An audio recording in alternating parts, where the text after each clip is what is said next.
আল্লাহ রব্বুল আলামিন বলেন যে আমি আদম এবং হাওয়াকে বললাম, আদম হাওয়া আমার জান্নাত থেকে নেমে যাও, জান্নাত থেকে নেমে যাও, নেমে যাও, বের হয়ে যাও, এ কথা বলেননি। আল্লাহ পাকের কোরআনে কারীমের প্রত্যেকটা শব্দের মধ্যেই বিশাল বিশাল রহস্য লুকায়িত আছে, তাই না? আল্লাহ পাক জান্নাত থেকে বের হয়ে যাও এটা বলেননি, কি বলেছেন? নেমে যাও বলেছেন। এই শব্দটা মনে রাখেন, খুব দরকার এটা মনে রাখা। কারণ হাবাতা ইয়াহবিতু হুবুতন এর অর্থ হলো উপর থেকে নিচের দিকে অবতরণ করা, আর বের হওয়ার আরবি হলো খারাজা ইয়াখরুজু খুরুজান, মানে বের হওয়া। আল্লাহ পাক বলেননি কুল নাখরুজু মিনহা জামিআ, এটা বলেননি যে তোমরা বের হয়ে যাও, আদম হাওয়া জান্নাত থেকে বের হয়ে যাও, না, আল্লাহ এটা বলেননি। কি বলেছেন? কুল নাহবিতু মিনহা জামিআ, জান্নাত থেকে নেমে যাও, নেমে যাও।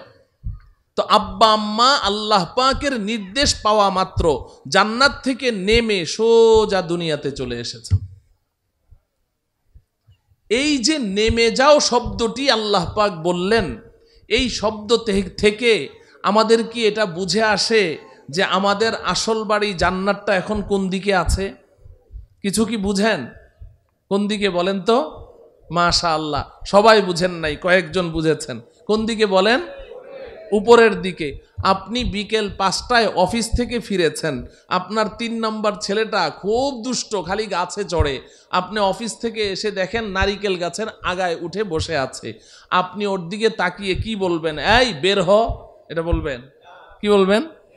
নেমে আয়, নেমে আয় বলবেন না? আপনি যখন বললেন এই দুষ্ট নেমে আয়, আপনার গিন্নি পাকঘরে বসে রান্না বান্না করছে, সে কিন্তু জানে না তার বাছাধন এখন কোথায় আছে। কিন্তু আপনি যখন বললেন নেমে আয়, এখন কি তার বুঝতে বাকি আছে যে বাছাধন এখন গাছের আগায়? কোনো বাকি আছে? তাহলে এই শব্দ থেকে বোঝা যায় যে সে এখন উপরে আছে। মুফাসসিরিনে কেরামও এই শব্দ থেকে আবিষ্কার করেছেন যে আমাদের আসল বাড়ি, আসল ঠিকানা জান্নাত এখন আমাদের উপরে আছে। সুবহানাল্লাহ। না হলে আল্লাহ পাক নামতে বললেন কেন? বের হয়ে যাও বলতেন। আর আমাদের আব্বা আম্মা জান্নাত থেকে নেমে সোজা পৃথিবীতে আসলেন। আব্বাজান আসলেন শ্রীলঙ্কায়, আম্মাজান আসলেন আরব দেশের জেদ্দায়, ঠিক কিনা বলেন? শ্রীলঙ্কায় আব্বাজান সর্বপ্রথম জান্নাত থেকে নেমে পাটা ফেলেছেন শ্রীলঙ্কায়। ধারণা করা হচ্ছে, ছোটবেলায় যখন শুনেছি যে আব্বাজান শ্রীলঙ্কায় এসে পা রেখেছেন, তখন থেকেই মনের মধ্যে একটা শখ ছিল যে যদি কখনো সম্ভব হয় শ্রীলঙ্কায় যেতে পারি, গিয়ে দেখব আব্বাজান কোথায় এসেছেন। আলহামদুলিল্লাহ, সেই বহু বহু বছর পরে আল্লাহ পাক আমাকে শ্রীলঙ্কা যাওয়ার তৌফিক দিয়েছেন।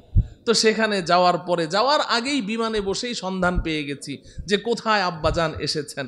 তো শ্রীলঙ্কা যাওয়ার পরে দেখি যে শ্রীলঙ্কার সেই প্রাক্তন রাজধানী, সাবেক রাজধানী ক্যান্ডি, এই ক্যান্ডি বর্তমান রাজধানীর নাম কি? কলম্বো। বলেন কলম্বো। এই কলম্বো থেকে 450 কিলোমিটার দূরে ক্যান্ডি। এই ক্যান্ডি শহরে একটা পাহাড় আছে যেটাকে অ্যাডামস পিক বলা হয়, আদমের পাহাড়। এই পাহাড়টা উচ্চতা হলো 7365 ফিট। সুবহানাল্লাহ বলেন। কত উঁচু? 7365 ফিট উঁচু, অনেক উঁচু। 7365 ফিট, এটা অনেক উঁচু। একটা হেলিকপ্টার আমাদের এই যে মাথার উপর দিয়ে যায় না, হেলিকপ্টার উড়ে, এই হেলিকপ্টারটা আপনার 200 ফিট উপর দিয়ে উড়ে। কয়শো ফিট? 200 ফিট। 200 ফিট উপর দিয়ে হেলিকপ্টার উড়ে, আর ওটা কত উপরে? 7365, তার মানে প্রায় 7500 ফিট উঁচু। এই পাহাড়ের উপরে বিশাল বড় একটা পাথর আছে। এই পাথরের পিঠের উপরে একটা পায়ের ছাপ, 5 আঙ্গুল সহ পায়ের ছাপ গেড়ে বসে আছে। এখন এই পায়ের ছাপটা পাথরের মধ্যে, এখানে অনেক হাজী সাহেবরা আছেন, আছেন না? হাজী সাহেবরা আছেন কি না? তো ওখানে এই কাবা ঘরের পাশে মাকামে ইব্রাহিম, আমাদের আব্বাজান হযরতে ইব্রাহিম আলাইহিস সালামের পায়ের ছাপ আছে না নাই? হ্যাঁ, আছে। তো ওই পাথরটার গায়ে একটা পায়ের ছাপ 5 আঙ্গুল সহ গেড়ে বসে আছে। এখন শ্রীলঙ্কানদের মধ্যে এটা নিয়ে 3 কথা আছে যে এই পাটা কার পা, এটা নিয়ে 3 কথা আছে। শ্রীলঙ্কার অধিকাংশ অধিবাসী হচ্ছে বৌদ্ধ ধর্মাবলম্বী, অধিকাংশরাই বৌদ্ধ ধর্মাবলম্বী। ওদের দাবি হচ্ছে যে এটা গৌতম বুদ্ধের পায়ের ছাপ। কার? গৌতম বুদ্ধের। এবং ওখানে অনেক হিন্দু ভাইয়েরা থাকে, তো হিন্দুদের দাবি হচ্ছে যে ওটা শ্রীকৃষ্ণের পায়ের ছাপ। আর শ্রীলঙ্কায় শতকরা 5 জন মুসলমান। শতকরা কয়জন? 5 জন মুসলমান। তবে বর্তমান রাজধানী কলম্বোতে শতকরা 65 জন মুসলমান বসবাস করে। তো মুসলমানদের দাবি হচ্ছে যে এটা গৌতম বুদ্ধ কিংবা শ্রীকৃষ্ণের পায়ের ছাপ নয়, এটা আমাদের আব্বাজান হযরতে আদম আলাইহিস সালাম জান্নাত থেকে নেমে সর্বপ্রথম পা রেখেছেন ওই পায়ের ছাপ। এখন 3 দল 3 দাবি করছে, দলিল প্রমাণ কারো কাছেই নাই, তাদের কাছেও নেই, আমাদের কাছেও নেই। কারণ কোরআন হাদিসে কোথাও এ কথা নেই যে হযরতে আদম আলাইহিস সালাম কোথায় এসেছেন, শ্রীলঙ্কায় এসেছেন, ওই পাথরের গায়ে পা রেখেছেন, এগুলো কোরআন হাদিসের কোথাও নেই। ঐতিহাসিক কিছু বর্ণনা আছে, ঐতিহাসিক কিছু বর্ণনা আছে। তো এখন দলিল তো কারো কাছে নেই, সবাই দাবি করে এটা। তা আমার 5 দিন সফর ছিল শ্রীলঙ্কায়, বিভিন্ন জায়গায় প্রোগ্রাম ছিল। তো এর ফাঁকে ফাঁকে বসে বসে খালি ভাবতাম যে আসলে এই পায়ের ছাপটা কার হতে পারে। আল্লাহ পাকের কাছে সাহায্য চাইলাম যে রব্বুল আলামিন যদি কিছু দলিল প্রমাণ, কিছু আলামত নিদর্শন পেয়ে যেতাম, যে কিছু ইশারা পেতাম যদি যে এটা আসলে কার পায়ের ছাপ, তাহলে মনের মধ্যে একটু প্রশান্তি অনুভব করতাম। আলহামদুলিল্লাহ এই 5 দিনে অনেক চিন্তা ভাবনা করার পর আমার দিলের মধ্যে 2টা দলিল আল্লাহ পাকের পক্ষ থেকে এসেছে। ওই 2 দলিলের ভিত্তিতে আমি শ্রীলঙ্কানদের কাছে একেবারেই জোর গলায় বলে এসেছি যে এটা আর কারো পায়ের ছাপ নয়, এটা গৌতম বুদ্ধেরও নয়, এটা শ্রীকৃষ্ণেরও নয়, এটা আমাদেরও বাবা, তোমাদেরও বাবা, সব ধর্মাবলম্বী মানব জাতির বাবা হযরতে আদম আলাইহিস সালামেরই পায়ের ছাপ। এখন বলবেন দলিল 2টা কি? 1 নম্বর দলিল হলো যে আপনারা শুনলে অবাক হবেন যে ওই পায়ের পাতার ছাপ, তো এই যে পায়ের পাতা, এই পায়ের পাতাটা লম্বা 6 ফিট 8 ইঞ্চি। পায়ের পাতাটা লম্বা কত? 6 ফিট 8 ইঞ্চি। আর পাশ হইল 3 ফিট। পাশে কত? 3 ফিট। লম্বা কত? 6 ফিট 8 ইঞ্চি। আচ্ছা, এবার আসেন আমার সাথে একটু সাক্ষী দিবেন। ওই একটা বাচ্চা, ওই যে লাল লাইট, লেজার লাইট আমার মুখের মধ্যে বারবার মারছে, ওই যে পিছনে, কেউ কি দেখতে পাচ্ছেন? তো ওখানে কেউ নেই, বাচ্চাটাকে একটু শান্ত করেন। আচ্ছা দেখেন,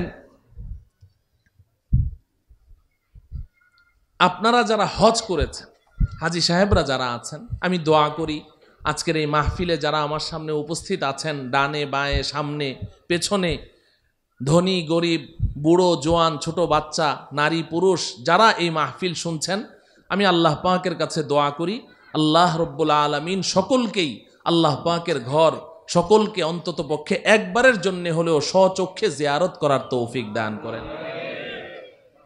যারা হজ করেছেন বাইতুল্লাহর পাশে মাকামে ইব্রাহিমে আমাদের মুসলিম জাতির পিতা নাম কি? জোরে বলেন। এতদিন আসতে বলেছেন, এখন একটু জোরে বলেন।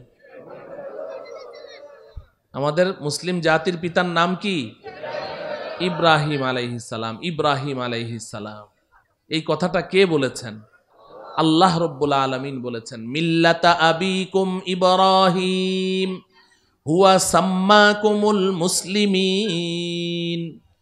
এই উম্মতে মুহাম্মাদি, তোমরা যেই ধর্মের উপরে আছো, তোমাদের এই ধর্ম তোমাদের পিতা ইব্রাহিম আলাইহিস সালামের ধর্ম। সুবহানাল্লাহ বলেন। আমাদের এই ধর্ম কার ধর্ম?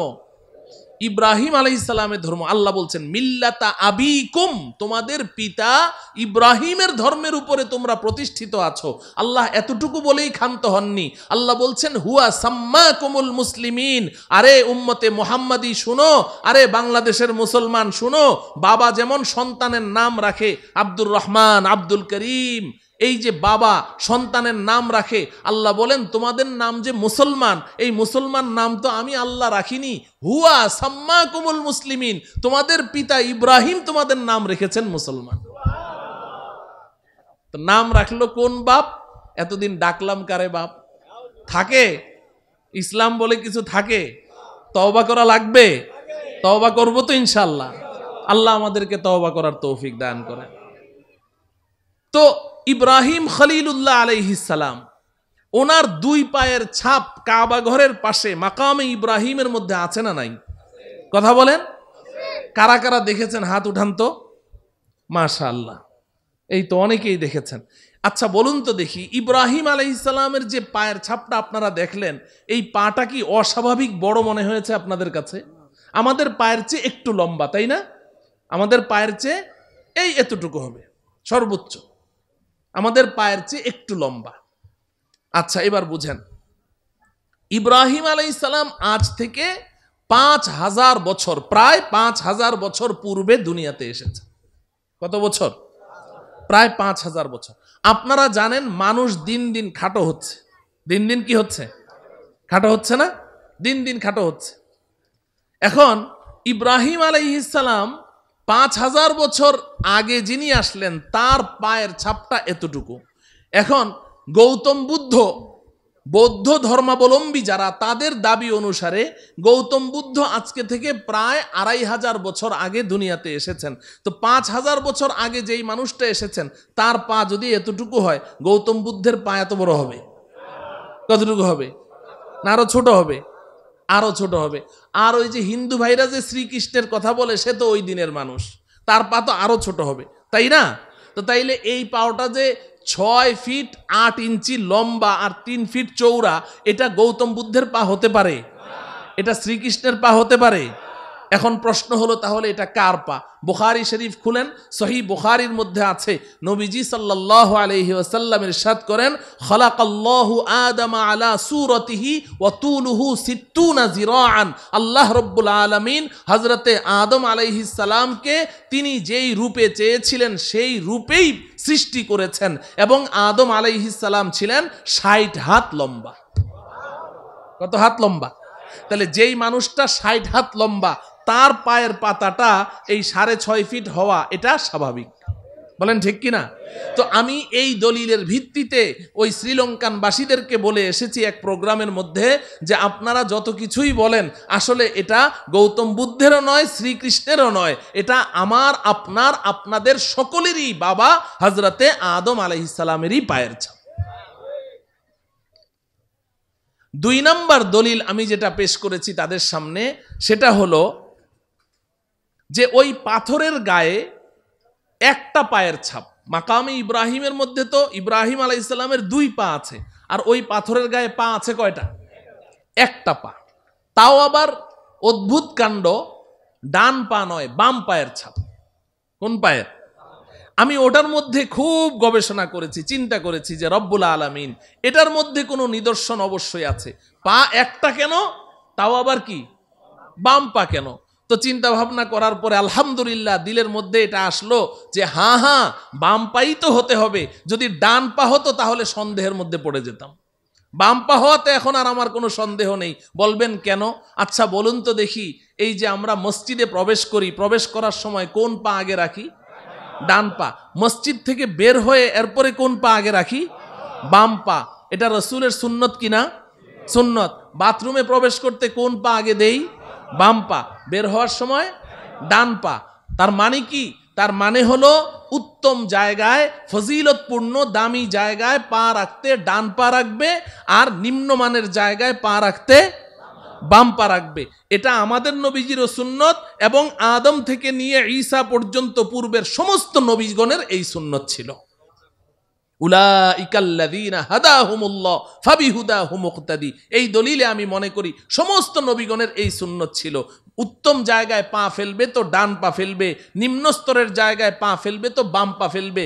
এই সুন্নত যদি সব নবীদের হয়, তাহলে আমি জানতে চাই আমাদের আব্বাজান হযরতে আদম আলাইহিস সালাম এসেছেন কোত্থেকে? জোরে বলেন। জান্নাত থেকে। পা রেখেছেন কোথায়? জমিনের উপরে, দুনিয়ায়। এবার বলেন, দুনিয়া এবং জান্নাতের মধ্যে উত্তম কোনটা? জান্নাত। নিম্ন স্তরের জায়গা কোনটা? দুনিয়া। তাহলে জান্নাত থেকে বের হয়ে দুনিয়াতে কোন পা রাখা সুন্নত? বাম পা। পাথরের গায়ে আছে কোন পা? সুবহানাল্লাহ বলেন।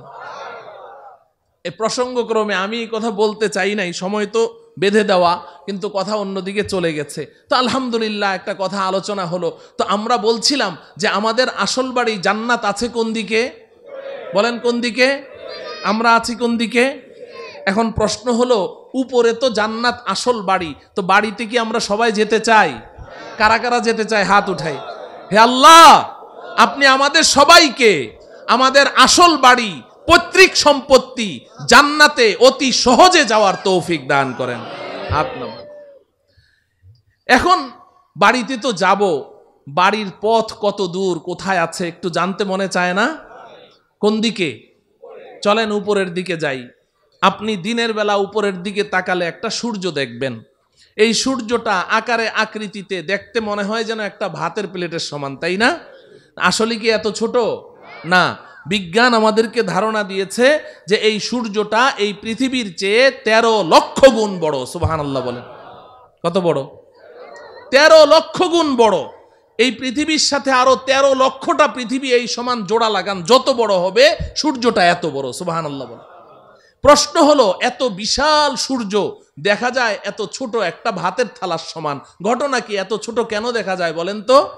অনেক উপরে। বলেন অনেক উপরে। প্রশ্ন হলো, সূর্যটা কত উপরে আছে? বিজ্ঞান আমাদেরকে ধারণা দিয়েছে যে এই সূর্যটা এই জমিন থেকে 9,30,00,000 মাইল উপরে আছে। সুবহানাল্লাহ বলেন। কত উপরে বলেন? 9,30,00,000 মাইল। মুখে তো বলে ফেললাম, কল্পনা করা যায়? 9,30,00,000 মাইল উপরে সূর্য।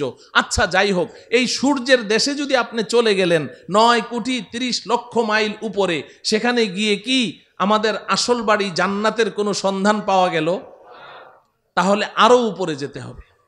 যেহেতু আল্লাহ বলেছেন উপরে আছে, তাহলে উপরে আরো উপরে যেতে হবে। চলেন উপরে যাই। সন্ধ্যাবেলা আপনি উপরের দিকে তাকান, দেখবেন যে মিটমিট করে জ্বলছে জোনাকি পোকার মতো। এগুলো কি? তারা। আচ্ছা ভাই বলেন তো দেখি, এই তারাগুলো আকারে আকৃতিতে এই জোনাকি পোকার সাইজ নাকি আরেকটু বড়? তারাগুলো কত বড়? তারাগুলো কত বড়? বিজ্ঞান বলছে যে আকাশের এক একটা নক্ষত্র, এক একটা তারা পৃথিবীর চেয়ে নয়, পৃথিবীর চেয়ে নয়, আকাশের এক একটা তারা সূর্যের চেয়ে লক্ষ কোটি গুণ বড়। এত বিশাল তারা দেখা যায় জোনাকি পোকার মতো। ঘটনা কি? আরো উপরে। বলেন আরো উপরে। প্রশ্ন হলো, তারাগুলো কত উপরে আছে? তারাগুলো কত উপরে আছে? বিজ্ঞান এ ব্যাপারে আমাদেরকে কোনো ধারণা দিতে অক্ষম। তবে অনেক গবেষণা করে বিজ্ঞান একটা তারার সন্ধান বের করেছে, যেটা পৃথিবীর সবচেয়ে কাছে, সবচেয়ে নিচের যেই তারকাটি, জমিনের সবচেয়ে কাছে, এটার নাম বিজ্ঞান দিয়েছে প্রক্সিমা সেন্টারাই। বিজ্ঞান বলে প্রক্সিমা সেন্টারাই নামের এই দুনিয়ার সবচেয়ে কাছের যেই তারাটি, এটা এই জমিন থেকে 25 লক্ষ কোটি মাইল উপরে আছে। কত উপরে? 25 লক্ষ না, 25 লক্ষ কোটি মাইল উপরে। 25 কোটিও না, 25 লক্ষও না। কত? 25 লক্ষ কোটি মাইল উপরে হচ্ছে সবচেয়ে কাছের তারা। তাহলে উপরের তারাগুলো কোথায় আছে? বিজ্ঞান বলে এই ব্যাপারে আমরা কোনো ধারণা দিতে পারবো না। তাফসিরে রুহুল বায়ান নামে একটি কিতাব আছে, তাফসিরের কিতাব। তাফসিরে বলেন রুহুল বায়ান, তাফসিরে রুহুল বায়ান। এই কিতাবের মধ্যে আছে, আল্লাহর কুদরত বুঝার জন্য বলছি, আমাদের বিবেকের মধ্যে এতটুকু ধারণ ক্ষমতা নেই বুঝার মতো, আল্লাহর কুদরত একটু বুঝার জন্য বলছি। এই যে স্টেজে লাইট জ্বলছে, এই যে আলো জ্বলছে, এই আলো দৌড়ায় কি দৌড়ায় না? আলো দৌড়ায় না? আপনি টর্চ অন করেন, টর্চ লাইট, সাথে সাথে আলোটা দেখবেন ওই দেয়ালের গায়ে দেখা যাচ্ছে। দৌড় মারলো কিনা, কত মাইল স্পিডে। আলোর গতি কত বলেন? প্রতি সেকেন্ডে, ঘন্টায় না, প্রতি সেকেন্ডে 1,86,000 মাইল দূরে চলে যায় আলো। আপনি চোখের পলক মেরেছেন না, এই চোখের পলকে আলোটা কত দূর চলে যায়? 1,86,000 মাইল। একটু কল্পনা করেন আল্লাহ পাকের কুদরত কত, শক্তি কত। এই আলোর গতিটা মনে রাখেন। এবার তাফসিরে রুহুল বায়ানের মধ্যে আছে আল্লাহ রব্বুল আলামিন আকাশে এমন অসংখ্য অগণিত তারা সৃষ্টি করেছেন, যেই দিন আল্লাহ পাক ওই তারাগুলোকে সৃষ্টি করেছেন কত হাজার বছর আগে সৃষ্টি করেছেন, আল্লাহ ছাড়া কেউ বলতে পারবে না। যেই দিন ওই তারাগুলো সৃষ্টি করেছেন ওই দিন প্রত্যেকটা তারা তাদের নিজ নিজ আলো পৃথিবীর দিকে ছেড়ে দিয়েছে। ওই আলোগুলো দৌড় শুরু করেছে প্রতি সেকেন্ডে 1,86,000 মাইল স্পিডে দৌড় শুরু করেছে। আজও সেই আলো পৃথিবীর দিকে দৌড়াচ্ছে, আজও দৌড়াচ্ছে, এখনো পর্যন্ত পৃথিবীতে এসে পৌঁছতে পারে নাই। অতএব কল্পনা করে দেখুন যে আকাশের তারাগুলো কোথায় আছে। আল্লাহ, আচ্ছা সেই আকাশের তারা যেখানে আছে সর্বোচ্চ তারা, ওই পর্যন্ত গেলাম, কিন্তু আসল বাড়ির কোনো খোঁজ খবর পাওয়া গেল? হ্যাঁ, তাইলে আরো উপরে যেতে হবে। যেতে রাজি? এই জমিন থেকে সবার উপরে যেই তারাটি আছে এর উপরে আর কোনো তারা নেই, সৌরজগৎ শেষ, এরপরে মহাশূন্য শুরু হয়ে গেছে। এই জমিন থেকে সবার উপরে যেই তারাটি আছে ওই পর্যন্ত আপনি যেই পরিমাণ পথ অতিক্রম করলেন, সবার উপরের তারাটা পার হয়ে আরো ঠিক এই সমপরিমাণ মহাশূন্য পাড়ি দিয়ে আপনি যদি উপরে যেতে পারেন, সেখানে গিয়ে পাবেন প্রথম আসমানের তলা। কি পাওয়া যাবে? প্রথম আসমানের তলা পাওয়া যাবে। আসমান আছে না নাই? হ্যাঁ, বিজ্ঞান কি বলে? বিজ্ঞানের ছাত্ররা এখানে আছে না? বিজ্ঞান তো আসমানকে স্বীকার করে না। বিজ্ঞান বলে আকাশ বলতে কিছু নেই।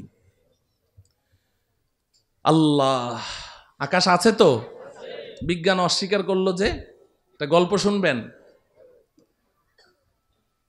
আমি তখন হেফজখানায় পড়ি, আমাদের ওস্তাদজির মুখে শুনেছি।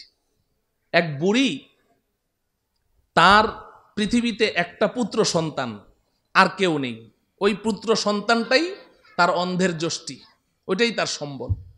অনেক শখ করে ওই বুড়ি তার ছেলেকে বিয়ে করিয়েছে, তবে পুত্রবধূ সর্বসাকুল্যে 1.5 হাত লম্বা। কত? 1.5 হাত লম্বা মানুষদেরকে আপনারা কি বলেন? বামন, বাইটটা। আচ্ছা বলেন, বামন বলেন। ওই ময়মনসিংহের দিকে বামন বীর বলে তো, বাইটটা। এখন 1.5 হাত লম্বা পুত্রবধূ। তো একদিন বুড়ি পাকঘরে বসে রান্না করছে, তরকারি চুলায়। এখন পানি ঢালবে, কলসি নাড়া দিয়ে দেখে 1 ফোঁটা পানিও নেই। তো বৌমাকে ডাকলো, বৌমা কলসিটা নিয়ে যাও, পুকুর থেকে 1 কলসি পানি নিয়ে আসো, তাড়াতাড়ি আসো, চুলায় কিন্তু তরকারি, তাড়াতাড়ি আসো। বৌমা পানি আনতে গেছে তো গেছে, আধা ঘন্টা পার, বৌমা আর আসে না। বুড়ি চিৎকার করে বলছে, বৌমা পানি আনতে তো 5 মিনিট লাগে, তুমি আধা ঘন্টা পর্যন্ত করছোটা কি? তরকারি পুড়ে ছাই, আজকে কপালে আর তোমার খাবার জুটবে না, তুমি গেলে কোথায়, মরলে নাকি? বৌমা পাশের রুম থেকে চিৎকার দিয়ে বলে, আম্মা আমি 5 মিনিটেই তো পানি নিয়ে এসেছি, তো দিচ্ছ না কেন? কয়, আম্মা একটা অ্যাক্সিডেন্ট হয়ে গেছে। কি অ্যাক্সিডেন্ট হলো? বলে যে, আম্মা বিয়ের সময় আপনি না আমাকে একটা স্বর্ণের চেইন দিয়েছিলেন। বলে, হ্যাঁ, ওই চেইনটা ছিঁড়ে কলসির মধ্যে পড়ে গেছে। তো হয়েছেটা কি? কলসির মধ্যেই তো পড়েছে। কয় যে, আম্মা হ্যাঁ কলসির মধ্যেই তো পড়েছে, তুমি নিজে দেখেছো? বলে, আমি নিজের চোখে দেখলাম কলসির মধ্যে পড়েছে। তো তাহলে এক কাজ কর, তোর মাথায় কি বুদ্ধি শুদ্ধি নাই? তুই এক কাজ কর, কলসির মুখ দিয়ে হাতটা ভরে দে, কলসির তলা থেকে চেইনটা তুলে নে, পানিটা চেঞ্জ করে নিয়ে আয়, আর না হলে 5 মিনিট সময় বেশি লাগবে, তুই আধা ঘন্টা পর্যন্ত করছিসটা কি? বৌমা পাশের রুম থেকে চিৎকার দিয়ে বলে, আম্মা এই মাত্র আপনি যেই বুদ্ধিটা শিখাইলেন, আমি আধা ঘন্টা থেকে ওই কাজেই ব্যস্ত আছি। কিন্তু আম্মা বড় আশ্চর্যের ব্যাপার, আপনার কলসির তো তলা নাই। আপনার কলসির কি নাই? তলা নাই। বুড়ি পাকঘর থেকে বলে, বৌমা কলসির তলা তো কলসির তলার জায়গায় ঠিকই আছে, তুই যে বামন বীর বাইটটা, তোর হাত খাটো ওই পর্যন্ত যায় না। বলেন ঠিক কিনা? আল্লাহ রব্বুল আলামিন কোরআনে হাকিমে বারবার বলেছেন, একটি নয় দুইটি নয়, আমি 7টি আসমান সৃষ্টি করেছি। আল্লাহর কথা কখনো অবাস্তব হতে পারে না। আসমান তো আসমানের জায়গায় আছে। যে সকল বিজ্ঞানীরা তারা এই আসমানের অস্তিত্বকে অস্বীকার করেছে, তারা তো বাইট্টা বামনবীর, তাদের হাত খাটো ওই পর্যন্ত যায় না। এজন্য পৃথিবীর শ্রেষ্ঠ বিজ্ঞানী মুসলিম দার্শনিক, আপনারা সকলেই তার নাম শুনেছেন, মহাকবি আল্লামা ইকবাল রহমতুল্লাহ আলাইহি। নাম শুনেছেন? মহাকবি আল্লামা ইকবাল একজন শ্রেষ্ঠ দার্শনিক ছিলেন, শ্রেষ্ঠ বিজ্ঞানী ছিলেন। তিনি সারাটা জীবন বিজ্ঞানের পেছনে দৌড়িয়েছেন। অক্সফোর্ড ইউনিভার্সিটিতে পড়াশোনা করেছেন। ইহুদি খ্রিস্টানদের মাঝেই তিনি বেড়ে উঠেছেন, কিন্তু আল্লাহ পাক তার নসিবে হেদায়েত লিখে রেখেছেন। এজন্য তিনি নষ্ট হন নাই, বেলাইনে যান নাই। তিনি সারা জীবন বিজ্ঞানের পেছনে দৌড়িয়ে জীবনের শেষ মুহূর্তে এসে আত্মসমর্পণ করেছেন, সারেন্ডার করেছেন। তিনি স্বীকার করেছেন বিজ্ঞান মানেই হচ্ছে একটা ধোঁকা, বিজ্ঞান মানেই হচ্ছে একটা মরিচিকা। কারণ বিজ্ঞান সকালে এক থিওরি দেয়, বিকালে ওটাকে অস্বীকার করে যে না ওটা ঠিক নাই, আবার নতুন থিওরি দেয়, আবার পরের দিন ওটাকে অস্বীকার করে, আবার নতুন থিওরি দেয়। আমরা এক সময় শুনেছি যে বিজ্ঞান এক সময় জোরে সোরে দাবি করেছে যে সূর্য ঘুরে, পৃথিবী ঘুরে না, সূর্য ঘুরে, পৃথিবী ঘুরে না। এরপর মাঝখানে আরেক দল বিজ্ঞানী কিছুদিনের জন্য আবিষ্কার হলো, তারা এসে বলল যে না আগের বিজ্ঞানীদের থিওরি ভুল। বলে সঠিকটা কি? কয় যে পৃথিবী ঘুরে, সূর্য ঘুরে না। এখন বর্তমান দুনিয়ার সমস্ত বিজ্ঞানী প্রায় একমত, তারা বলে আগের দোনোদল বিজ্ঞানীদের থিওরি ভুল। বলে সঠিকটা কি? কয় যে সূর্যও ঘুরে, পৃথিবীও ঘুরে। বলে কি বলে না? এখন বর্তমান বিজ্ঞানের দাবি কি? সূর্যও ঘুরে, পৃথিবীও ঘুরে। আর কিছুদিন যদি বাঁচি তাহলে দেখব আরেক দল বিজ্ঞানী আসবে, এসে বলবে আগের তিনোদল বিজ্ঞানীদের থিওরি ভুল। বলে তাহলে সঠিকটা কি? বলবে একটাও ঘুরে না। কি বলতে পারে? তো বিজ্ঞান মানেই হচ্ছে মরিচিকা, এক একবার এক এক থিওরি দেয়। তো আল্লামা ইকবাল রহমতুল্লাহ আলাই সারাটা জীবন বিজ্ঞানের পেছনে দৌড়ালেন, এরপরে অন্তিম মুহূর্তে এসে আত্মসমর্পণ করছেন।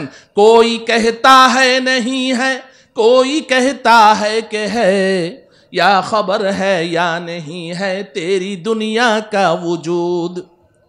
अब जुनू से काम लूंगा मैं रहे तहकीक में, अक्ल के पीछे बहुत ही वक्त ज़ाया कर चुका, अक्ल के पीछे बहुत ही वक्त ज़ाया कर चुका। আল্লামা ইকবাল বলেন রব্বুল আলামিন সারাটা জীবন তো বিজ্ঞানের পেছনে দৌড়ালাম, কিন্তু বিজ্ঞান আজকে এক থিওরি দেয়, কালকে এক থিওরি দেয়। একবার বলে সূর্য ঘুরে, একবার বলে পৃথিবী ঘুরে, একবার বলে দুটোটা ঘুরে, একবার বলে আসমান আছে, আরেকবার বলে আসমান নাই। আমি তো পাগল হয়ে যাওয়ার পালা রব্বুল আলামিন। আর আমি বিজ্ঞানের পেছনে দৌড়াতে চাই না। এখন আপনার কাছে জীবনের অন্তিম মুহূর্তে আমার একটাই দরখাস্ত, अब जुनू से काम लूंगा मैं रहे तहकीक में, अक्ल के पीछे बहुत ही वक्त ज़ाया कर चुका। রব্বুল আলামিন এখন আর আমি বিজ্ঞানের মাধ্যমে কোনো জিনিস যাচাই করতে চাই না। এখন আমি আপনার কিতাব কোরআনের মাধ্যমে যাচাই করতে চাই। আপনি যেটা বলবেন ওটাকেই বিশ্বাস করতে চাই, এবং আপনি আমাকে ওই বিজ্ঞানীদের দল থেকে বের করে ওই সমস্ত বান্দাদের অন্তর্ভুক্ত করে দেন যেই বান্দাদেরকে দুনিয়ার মানুষ আপনার পাগল মনে করে। আমাকে ওই পাগলদের অন্তর্ভুক্ত করে দেন। আসমান আছে না নাই? কতদূর গেলাম? প্রথম আসমানের তলা মনে আছে তো? তো প্রথম আসমানের তলা পর্যন্ত না গেলাম, কিন্তু আসল বাড়ি জান্নাতের কোনো খোঁজ খবর পাওয়া গেল? আরো উপরে যাওয়া লাগবে। এই জমিন থেকে প্রথম আসমানের তলা পর্যন্ত যতটুকু পথ আপনি পাড়ি দিয়েছেন, ভালো করে বুঝেন, এই জমিন থেকে প্রথম আসমানের তলা পর্যন্ত যতটুকু পথ পাড়ি দিয়েছেন, প্রথম আসমানটা মোটাও এই পরিমাণ। সুবহানাল্লাহ বলেন। প্রথম আসমানটা মোটাও এই পরিমাণ। এরপর প্রথম আসমান থেকে দ্বিতীয় আসমানের দূরত্ব এই পরিমাণ, দ্বিতীয় আসমানটাও মোটা এই পরিমাণ। এইভাবে আপনি উপরের দিকে যেতে থাকেন। তৃতীয় আসমান, আবার মহাশূন্য। চতুর্থ আসমান, আবার মহাশূন্য। পঞ্চম আসমান, আবার মহাশূন্য। ষষ্ঠ আসমান, আবার মহাশূন্য। সপ্তম আসমান, এই জমিন থেকে সপ্তম আসমানের ছাদ পর্যন্ত যতটুকু পথ আপনি অতিক্রম করেছেন, সপ্তম আসমান পার হয়ে আরো ঠিক এই সমপরিমাণ মহাশূন্য পাড়ি দিয়ে আপনি যদি উপরে যেতে পারেন, সেখানে গিয়ে পাবেন সিদরাতুল মুনতাহা। কি পাওয়া যাবে? সবাই আমার সাথে বলেন সিদরাতুল মুনতাহা। সিদরাতুল মুনতাহা এই নামটা মনে রাখতে হবে, বাড়ির ঠিকানা তো সিদরাতুল মুনতাহা।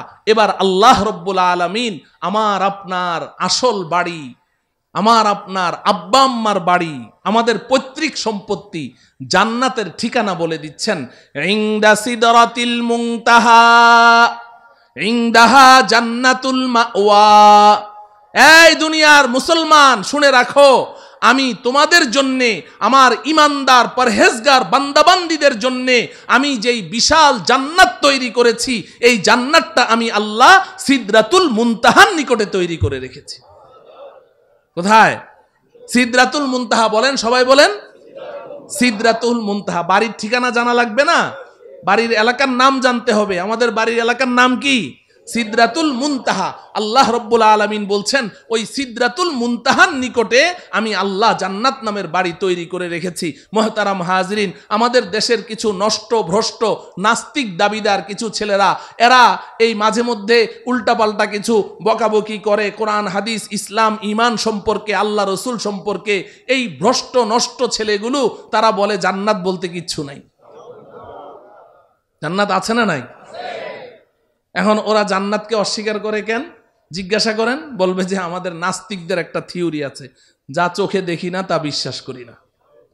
নাস্তিকরা যা চোখে দেখে না তা বিশ্বাস করে না, এটা ওদের দাবি। তো বলে যে আমরা পৃথিবীর উত্তর থেকে দক্ষিণ মেরু, পূর্ব থেকে পশ্চিমে, উপরে যেতে যেতে চাঁদের দেশ মঙ্গল গ্রহ সবই তো ঘুরলাম, কই জান্নাত তো কিছুই দেখলাম না, এজন্য জান্নাত বলতে কিচ্ছু নাই। নাউজুবিল্লাহ বলেন। আচ্ছা বলেন, জান্নাতটা কোন জায়গায় আছে? সিদরাতুল মুনতাহা। সিদরাতুল মুনতাহা কোথায় আছে বুঝলেন তো? তো এখন এই নাস্তিকগুলো এই ঢাকার শাহবাগ চত্বরে বসে বসে ওখান থেকে বুঝি সিদরাতুল মুনতাহা দেখা যাবে? হ্যাঁ, তো দুনিয়াতেও তারা জান্নাতকে অস্বীকার করেছে, সিদরাতুল মুনতাহা পর্যন্ত পৌঁছতে পারল না, দুনিয়াতে অস্বীকার করেছে। আখিরাতেও তারা জান্নাতের কোনো ঘ্রাণও পাবে না। আমরা ইনশাআল্লাহ দুনিয়াতে যেহেতু আমরা বিশ্বাস করেছি, আমাদের জান্নাতের বাড়ির সন্ধান লাভ করেছি, আল্লাহর কথা বিশ্বাস করেছি, রসুলের কথা বিশ্বাস করেছি, আব্বাজান হযরতে আদমের কথা বিশ্বাস করেছি, ইনশাআল্লাহ পরকালে আমরা আমাদের আসল বাড়ি জান্নাতের মালিক হবই হব ইনশাআল্লাহ। আল্লাহ রব্বুল আলামিন আমাদের সবাইকে আমাদের আসল বাড়ি পর্যন্ত অতি নিরাপদে পৌঁছার তৌফিক দান করুন। তো বাড়ির সন্ধান তো পাইলাম, কোথায় আছে? এখন প্রশ্ন হলো যাব কেমনে? ঠিক কিনা? হ্যাঁ, যাব কেমনে? যাব কেমনে? এতক্ষণ পর্যন্ত ওয়াজ খুব মজা লেগেছে, কারণ এতক্ষণ গল্প করলাম। তো এখন থেকে ওয়াজটা একটু তিতা তিতা লাগবে, শুনবেন তো?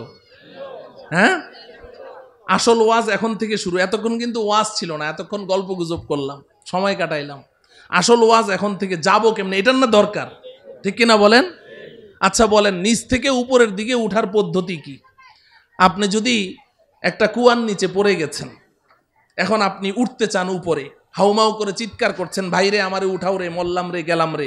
এখন আপনাকে এই কুয়ার নিচ থেকে, ওই গর্তের ভিতর থেকে যদি উপরে তুলতে হয়, 4 কাজ করতে হবে। কয় কাজ বলেন? 1 নম্বর, উপর থেকে একটা রশি ছাড়তে হবে, ঠিক কিনা? মুখস্থ করেন। 1 নম্বর কি? 2 নম্বর হলো রশিটা শক্ত হওয়া লাগবে, ঢিলা ঢালা হলে ছিঁড়ে যাবে।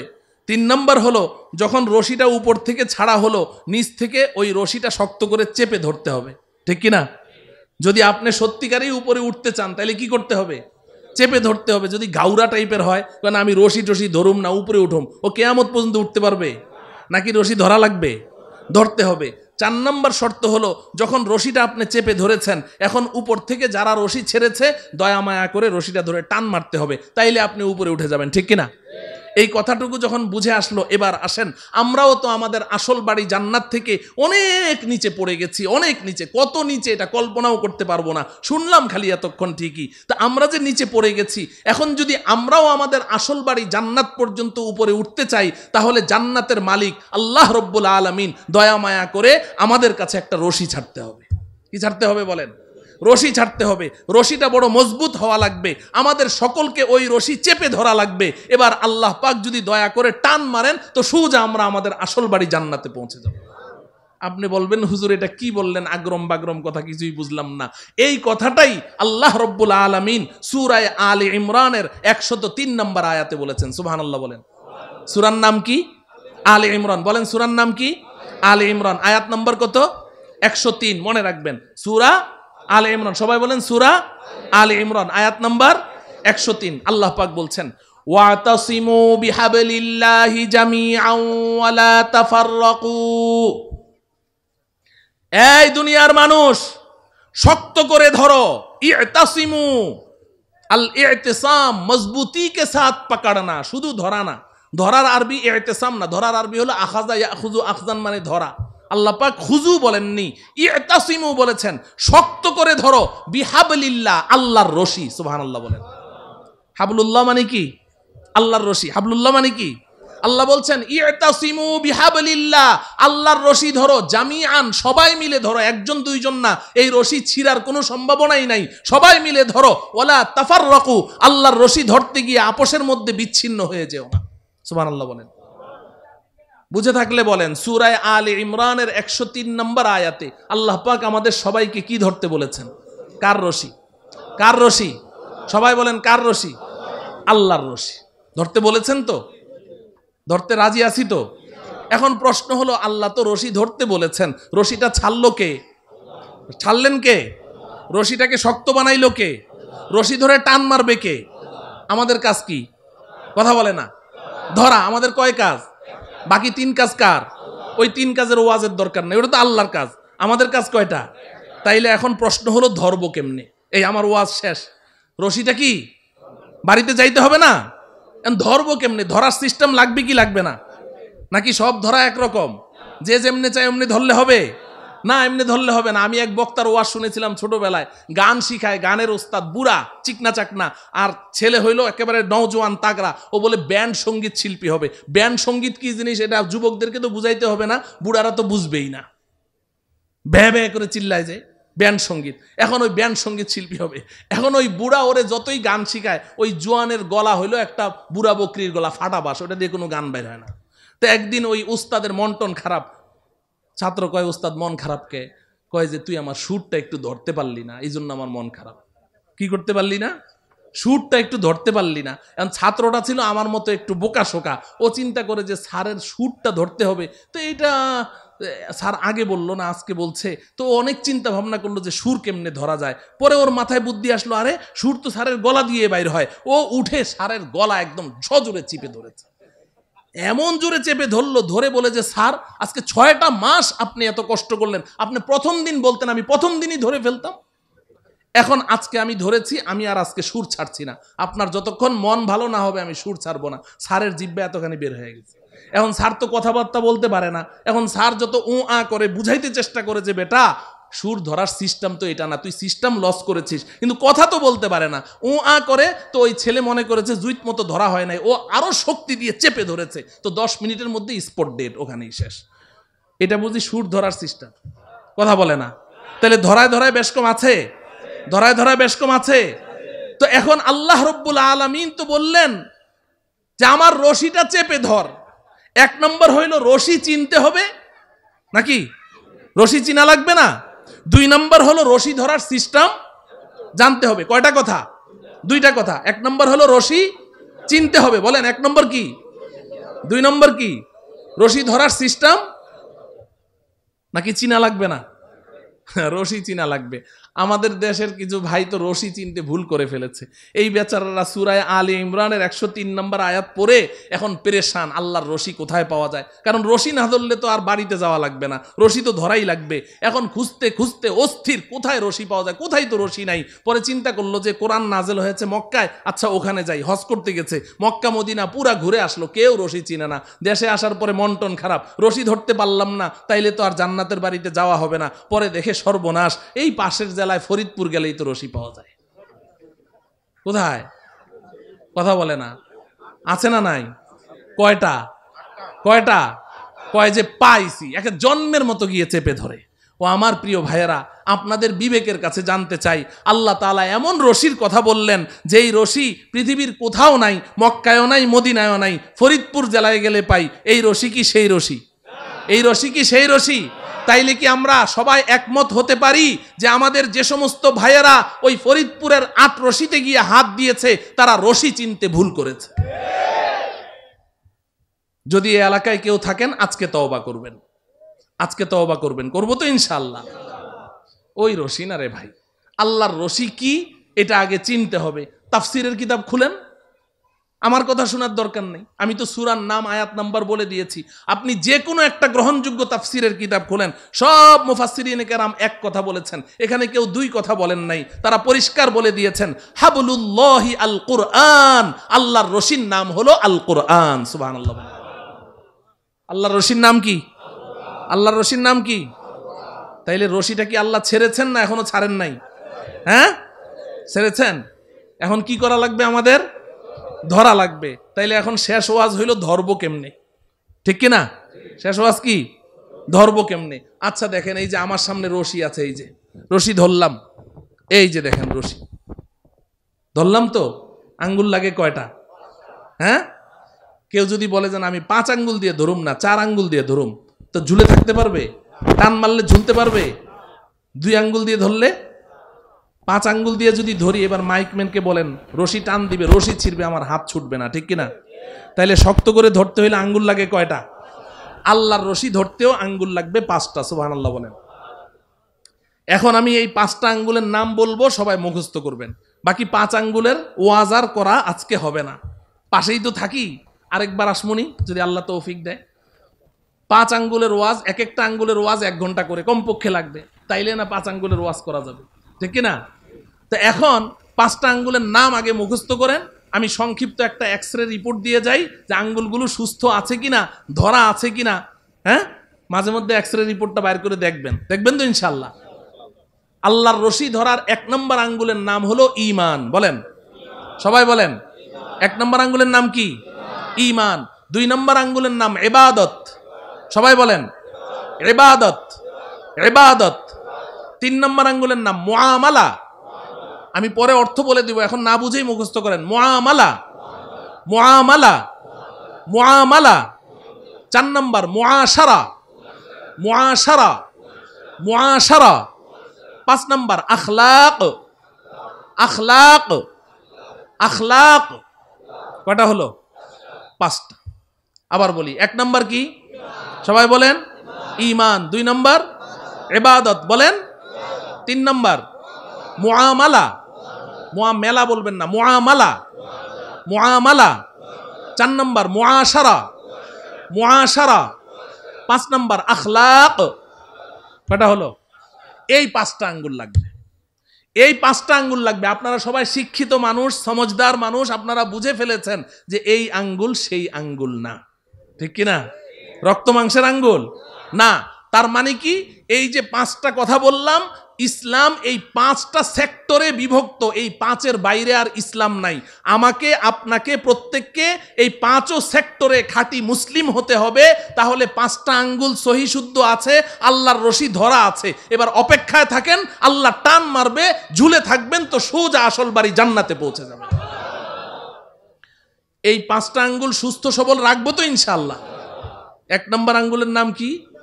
ঈমান। বলবেন যে হুজুর ঈমান তো সবাই জানি, সময়ও যেহেতু শেষ, ঈমানের ওয়াজ তো দরকার নাই, নামাজ রোজা না পড়তে পারি, কিন্তু ঈমানটা তো পাক্কা, অতএব ঈমানের ওয়াজের দরকার নাই। না আছে? হ্যাঁ, ঈমানের ওয়াজের দরকার আছে, খুব বেশি ঈমানের ওয়াজের দরকার। ঈমানের ওয়াজ বেশি করে করা দরকার। বর্তমান দুনিয়ার মুসলমানরা ঈমানের ব্যাপারে ধোকার মধ্যে আছে। ঈমানের ব্যাপারে কি আছে? ধোকার মধ্যে আছে। ঈমানের ওয়াজ বেশি করে করতে হবে, ঈমান বুঝতে হবে। আমরা মুখে মুখে তো কত কথাই বলি। আমাদের বাংলাদেশের অধিকাংশ মুসলমান, এরা মনে করে ঈমান মানে আল্লাহকে বিশ্বাস, স্রষ্টাকে বিশ্বাস করা। এরা মনে করে ঈমান মানে নবীজি সাল্লাল্লাহু আলাইহি সাল্লামকে বিশ্বাস করা। তা আমি তো আল্লাহকেও বিশ্বাস করি, নবীকেও বিশ্বাস করি, পরকালকেও বিশ্বাস করি, দ্যাটস এনাফ, আমি একজন খাঁটি ইমানদার। যার কারণে নামাজ নাই, রোজা নাই, হজ নাই, জাকাত নাই, কোরআন কিতাব, আল্লাহ রসুল কিচ্ছু নাই, কিন্তু খাঁটি ইমানদার, ঠিক কিনা? সমাজে এই জাতীয় মুসলমান আছে না নাই? কম না বেশি? 95%। কত? ও আমার প্রিয় ভাইয়েরা, ভাইরে তোমরা কি শুরু করলা? হ্যাঁ, এই যে তামাশা শুরু করছো, মানুষের তো ডিস্টার্ব হচ্ছে, তো মাহফিলের আর ক্ষতি করো তোমরা, এসে এগুলা করো। মুহতারাম হাজিরিন, তো যে কথা বলছিলাম, তাইলে 1 নম্বর আঙ্গুলের নাম কি? সব ক্ষমতা কার হাতে? সব ক্ষমতা কার হাতে? নাকি জনগণের হাতে? সব ক্ষমতার উৎস কে? জনগণ না আল্লাহ? আল্লাহ। সব ক্ষমতা কার হাতে? সন্তান দেওয়ার মালিক কে? তাইলে সন্তান না হইলে শাহ আলী মাজারে যাবেন? হ্যাঁ, যায় না মুসলমানরা? যায়। শাহ আলী বাবা কি সন্তান দিতে পারে? আপনি সন্তানও হারা, আর শাহ আলী বাবার কাছে গিয়ে যখন বলবেন যে একটা সন্তান চাই, তখন হইবেন ইমান হারা। সন্তানও পাইলেন না, ইমানও পাইলেন না, কট্টর একটা কাফের হয়ে বের হইলেন, আমও গেল ছালাও গেল। কথা বুঝে আসছে? তাইলে পীরের কাছে চাওয়া যাবে? জিন্দা পীরের কাছে চাওয়া যাবে? মুর্দা পীরের কাছে চাওয়া যাবে না। সব চাইতে হবে কার কাছে? আল্লাহ পাকের কাছে। আল্লাহ আমাদের ঈমানকে মজবুত রাখার তৌফিক দান করেন। 2 নম্বর কি? 2 নম্বর আঙ্গুল কি? ইবাদত। ইবাদত। নামাজ কি? কথা বলে না। রোজা কি? যাকাত কি? হজ কি? ইবাদত। কোরআন তেলাওয়াত, জিকির আজকার, দান খয়রাত, সব মিলে আঙ্গুল কয়টা? এই, এটা বুঝেন, ভালো করে বুঝেন, খুব বুঝেন। নামাজ, রোজা, হজ, যাকাত, কোরআন তেলাওয়াত, জিকির আজকার, দান খয়রাত, সব মিলে আঙ্গুল কয়টা? একটা। আমাদের সমাজে যেই মুসলমানটা 5 ওয়াক্ত নামাজ পড়ে, রোজা রাখে, যাকাত দেয়, হজ করে, তাসবিহ জপে, কোরআন তেলাওয়াত করে, জিকির করে, দান খয়রাত করে, আমরা বলি সমাজের সর্বশ্রেষ্ঠ মুসলমান, ঠিক কিনা? হ্যাঁ, কিন্তু আঙ্গুল কয়টা? এই 1 নম্বর ইমানের আঙ্গুল আর 2 নম্বর ইবাদতের আঙ্গুল নিয়ে যেই মুসলমান আছে, তাকেই আমরা সার্টিফিকেট দিয়ে দিচ্ছি সে একেবারে শ্রেষ্ঠ মুসলমান, বাকি 3 আঙ্গুলের খবর নেই। এই কারণে আজকে সমাজের অনেক মুসলমান এমন আছে, নামাজ পড়তে পড়তে মাথার মধ্যে ঘা ফেলে দিয়েছে, বাজারে গিয়ে ভেজাল মাল বিক্রি করছে, যুগ যুগ ধরে সুদ খাচ্ছে, যুগ যুগ ধরে সুদের সাথে জড়িত, যুগ যুগ ধরে ঘুষের সাথে জড়িত, হারাম মাল বিক্রি করছে, কিন্তু আবার নামাজও পড়ছে। কারণ সে মনে করে যে আমি তো পাক্কা মুসলমান, এগুলোর মধ্যে আবার ইসলাম আসলো কোত্থেকে? মুআমালা ঠিক নাই, আছে না নাই? হ্যাঁ মুহতারাম হাজিরিন, তাইলে ইবাদতের মধ্যে সর্বশ্রেষ্ঠ ইবাদতের নাম কি? কথা বলে না। নামাজ না পড়লে ঈমান থাকে? বলে যে হুজুর নামাজ না পড়লে কি হবে, আমার ঈমান ঠিক আছে। আগে তো হাসতে হাসতে বলতো, এখন সিরিয়াসলি বলে যে হুজুর নামাজ না পড়লে কি হবে, আমার ঈমান ঠিক আছে। নামাজ না পড়লে ঈমান ঠিক থাকে না তো ভাই। নবীজি বলেছেন, আমার কথা না, বাইনাল আবদি ওয়াল কুফরি তারকুস সালাহ, কে ঈমানদার কে বেঈমান এটা কি কপালে লেখা আছে? চিনবো কেমনে? নবীজি বলেন, আমি বলে দিচ্ছি কেমনে চিনবা, দেখো লোকটা নামাজ পড়ে কিনা। যদি নামাজ পড়ে বলো ঈমানদার, নামাজ না পড়লে চুপ, কিছুই বলার দরকার নেই। কিন্তু ঈমানের সাক্ষী দেওয়ার জন্য কি লাগবে? নামাজ লাগবে। নামাজ পড়বো তো ইনশাআল্লাহ, নাকি নামাজ ছাড়া ঈমানদার? আল্লাহ পাক বুঝার তৌফিক দান করেন। 3 নম্বর আঙ্গুলের নাম কি? মুআমালা। মুআমালা 3 নম্বর আঙ্গুল কি? মুআমালা মানে লেনদেন। মুআমালা মানে কি? ও আমার প্রিয় ভাইয়েরা, খুব বুঝেন, এখানে আমাদের সমস্যা আছে। নামাজ রোজা যাই করি, কিন্তু লেনদেন ঠিক নাই। মুসলমানদের লেনদেন কি নাই? ঠিক নাই। বেচা কেনা, ঋণ দেওয়া, ঋণ পরিশোধ করা, বিবাহ শাদী, সামাজিক আচার আচরণ, অনেক কিছুর মধ্যে আমাদের লেনদেন কি নাই? ঠিক নাই। ইবাদত আল্লাহর হক। ইবাদত কার হক? লেনদেন কার হক? বান্দার হক। বলেন কার হক? বান্দার হক। আমি ইবাদতের মধ্যে কোনো ত্রুটি করেছি, আল্লাহর কাছে ক্ষমা চাই। আল্লাহ, আপনার সাথে আমার মুআমালা ঠিক নাই, নামাজে আমার ত্রুটি হয়েছে, রোজায় ত্রুটি হয়েছে।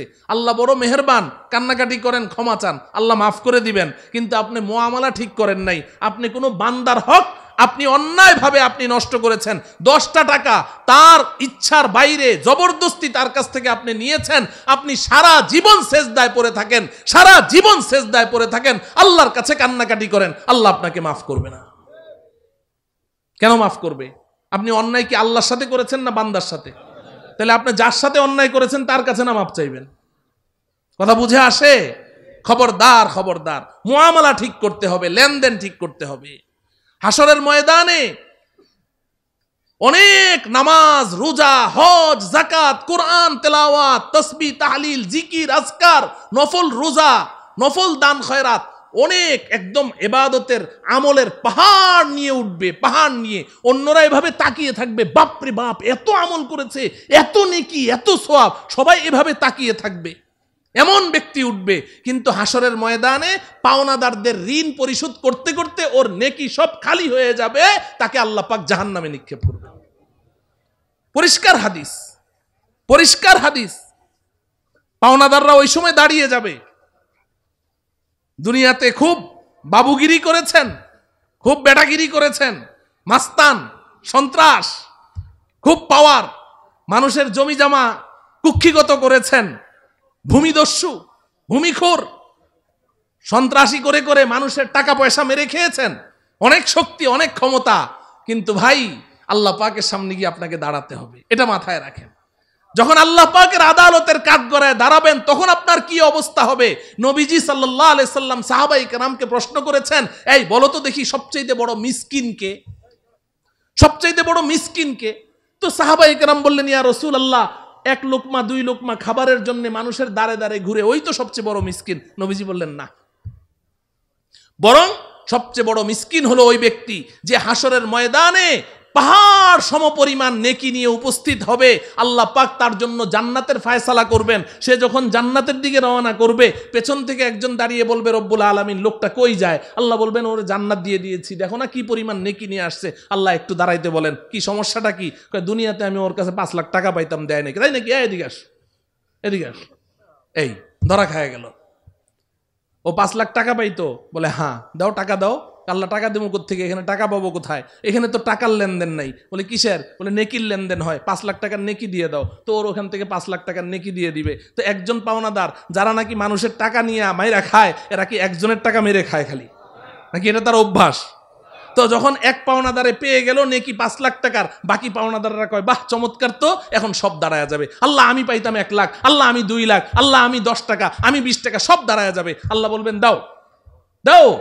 এই নেকি পরিশোধ করবে, ওই ঋণ পরিশোধ করতে করতে এক পর্যায়ে তার নেকি শেষ হয়ে যাবে। নবীজি বলেন, পাওনাদারদের সিরিয়াল এখনো রয়ে গেছে, নেকি শেষ। এবার আল্লাহ রব্বুল আলামিন বলবেন, দাও। আল্লাহ শেষ, দিব কোত্থেকে? ও আচ্ছা নাই, তো এক কাজ করো, তোমরা যে যত টাকা পাও ওই অত টাকার গুনাহ ওর আমল নামায় দিয়ে দাও। নাউজুবিল্লাহ বলেন। ও আমার প্রিয় ভাইয়েরা, বুঝেন বুঝেন, বুঝতে চেষ্টা করেন। এগুলো কোনো আরব্য উপন্যাসের কথা বলছি না, গল্প কাহিনী বলছি না, এটা হাদিসের কথা বলছি, রাসূলের কথা বলছি। কোনো উপায় থাকবে না, এখনো ঠিক করেন লেনদেন, এখনো ঠিক করেন। 1টা টাকা কেউ পায়, 2টা টাকা পায়, 5টা টাকা পায়, অন্যায়ভাবে নিয়েছেন, তাড়াতাড়ি পরিশোধ করেন। কোনো উপায় থাকবে না, কোনো উপায় নাই। এখানে কারো সুপারিশ চলবে না, দেওয়াই লাগবে, না হলে জাহান্নাম। এটাকে মুআমালা বলা হয়। আমাদের অত্র অঞ্চলে, আমি তো এখানে অনেক দিন যাবত আছি, অত্র অঞ্চলে বাংলাদেশের সব জায়গাতেই, তবে এই সমস্ত অঞ্চলে বেশি প্রবণতা আছে, বাবা মারা যায়, বাবার সম্পত্তি বড় ভাই কুক্ষিগত করে রাখে, অন্য ভাইদেরকে দেয় না। আছে না নাই? বড় ভাই, মাওলানা আসলে আমাকে বলবেন, বড় ভাই কি করে রাখে? নিজের হাতে কুক্ষিগত করে রাখে, ভাইদের মধ্যে সম্পত্তি বন্টন করে দেয় না। আবার কিছু আছে ভাইদের মধ্যে বন্টন করে, বোনদেরকে দেয় না, বোনদের হক দেয় না। আরে আমরা তো মসজিদে ইমামতি করি না, তো মুসল্লিরা যারা আছে সব সুখ দুঃখের কথা তো আমাদের সাথে আলাপ করে, আমাদের কাছে এসে বলে। তো সমাজে এমন অনেক মানুষকে চিনি, আমি নাম ধরে ধরে বলতে পারবো, অমুক অমুক অমুক অমুক, কোটি কোটি মিলিয়ন বিলিয়ন ডলারের মালিক আমাদের সমাজে এমন আছে। বাস সম্পত্তি নিজের হাতে কুক্ষিগত করে রেখেছে, কিন্তু 5 ওয়াক্ত নামাজ পড়ে, এত লম্বা লম্বা দাড়ি। আমি অনেককে চিনি। আপনি কি করছেন এটা? এক ভাই এসে আমার কাছে কান্নাকাটি করলো যে বড় ভাই তো আমাদের সম্পত্তি ভাগ করে দেয় না। তা আমি তাকে ডাকলাম, ডেকে বললাম, দেন না কেন? কয় যে হুজুর কি যে বলেন, আজকে যদি আমি ভাগ করে দেই, কালকেই তো পথের ফকির। কেন? কয় সব বেচে বুচ্চে খায়া ফেলাবে। আমি কই, ওদের সম্পত্তি ওদের হাতে দিবেন, ওরা বেচে খাবে নাকি সাগরে ফেলে দিবে, ওটা আপনার সমস্যাটা কি? আপনার সমস্যা কি? কে আপনাকে এই দায়িত্ব দিয়েছে ভাইদের সম্পত্তি নিজের হাতে ধরে রাখার? কেন আপনি জাহান্নামে যাচ্ছেন? বন্টন করে দিব তো? কথা বলে না। দিব তো ভাগ করে? মুআমালা, এটাকে কি বলে? মুআমালা। বোনদের হক দিয়ে দিব তো? বোনদের হক দিয়ে দেন ভাই। বোনেরা, আপনি ভাই তো আপনার কাছে এসে হাসি মুখে কথা বলে, কিন্তু আপনার পেছনে চোখের পানি ফেলে ফেলে আল্লাহর কাছে আপনার জন্য বদদোয়া করে, আপনার জন্য বদদোয়া করে। আপনার সামনে এসে হাসে ঠিকই, না আপনার বিবেকে লাগে না যে শরীয়তে ইসলাম আপনার বোনকে যতটুকু দিয়েছে আপনাকে তো তার দ্বিগুণ দিয়েছে, ডবল দিয়েছে। আপনার লজ্জা হয় না যে আপনি ডবল পাইলেন, তারপরে আপনি বোনের হকটা কিভাবে মেরে খান? বন্টন করে দিব তো ইনশাআল্লাহ সমানভাবে। মুআমালা আল্লাহ পাক ঠিক করার তৌফিক দান করেন। কারো কোনো পাওনাদার যেন আমার কাছে না থাকে, সব পরিশোধ করে ফেলবো। যদি পরিশোধ করতে না পারি, পাওনাদারের কাছ থেকে সময়, আমি যার কাছ থেকে নিয়েছি, আমি ঋণদাতা, তার কাছে গিয়ে ক্ষমা চেয়ে তার কাছ থেকে সময় নিব যে ভাই আমাকে সময় দাও, আমি এত কিস্তিতে তোমার ঋণ পরিশোধ করে দিব। এইভাবে তাদের ঋণ পরিশোধ করে দিতে হবে, না হলে বাঁচার কোনো উপায় থাকবে না। কি মুআশারা বলেন? মুআশারা। মুআশারা শব্দের অর্থ হলো আচার ব্যবহার, সামাজিকতা, বিহাইভ, কে কার সাথে কেমন ব্যবহার করবে, এটাই ইসলামের 5 ভাগের 1 ভাগ। সুবহানাল্লাহ বলেন। কে কার সাথে কেমন আচরণ করবে, কেমন ব্যবহার করবে, এটাকে মুআশারা বলা হয়। ও আমার প্রিয় ভাইয়েরা, আজকে মুসলমানদের মুআশারা ঠিক নাই। বড় ছোটকে স্নেহ করে না, ছোট বড়কে শ্রদ্ধা করে না। বাবা সন্তানের সাথে কেমন মুআশারা করবে, কেমন ব্যবহার করবে, সন্তান মা বাবার সাথে কেমন ব্যবহার করবে, স্বামী স্ত্রীর সাথে, স্ত্রী স্বামীর সাথে, উস্তাদ ছাত্রের সাথে, ছাত্র উস্তাদ, কিলাহুমা। হ্যাঁ আমার যুবক ভাইয়েরা, যুবতী বোনেরা, যাদের মা বাবা জিন্দা আছে, ভালো করে শুনে নাও। আল্লাহ বলছেন যে তুমি যদি তোমার মা বাবাকে একসাথে কিংবা কোনো একজনকে বৃদ্ধা অবস্থায় পেয়ে যাও, তুমি মনে করবে আল্লাহ পাক তোমাকে সুযোগ দিয়েছেন। সুযোগ দিয়েছেন, মাকে পেয়েছো, বাবাকে পেয়েছো, বা উভয়কে পেয়েছো, তো আমি আল্লাহ তোমাকে 5টা কর্মসূচি দিচ্ছি। কয়টা? খুব মনে রাখেন, 5 কর্মসূচি আল্লাহ দিয়েছেন। 1 নাম্বার হলো ফালা তাকুল্লাহুমা উফ। ফালা তাকুল্লাহুমা উফ। তুমি তোমার মা বাবার সামনে এমন কোনো কথা বলতে পারবে না, এমন কোনো কাজ করতে পারবে না যে তোমার কথায় কাজে কষ্ট পেয়ে তোমার মা কিংবা তোমার বাবা বলবে উফ। উফ শব্দটা তোমার মা বাবা যদি উচ্চারণ করেছে, তোমার জান্নাতের বাড়িতে আর যাওয়া লাগবে না। কিংবা তোমার মা বাবার কোনো কথা শুনে তুমি বিরক্ত হয়ে বললে উফ বাবা থামো তো, উফ মা চুপ করো তো, এই যে তুমি উফ বলেছো, তোমার জন্য জান্নাত হারাম হয়ে যাবে। লা তাকুল্লাহুমা উফ, 1 নাম্বার। 2 নাম্বার ওয়ালা তানহারহুমা।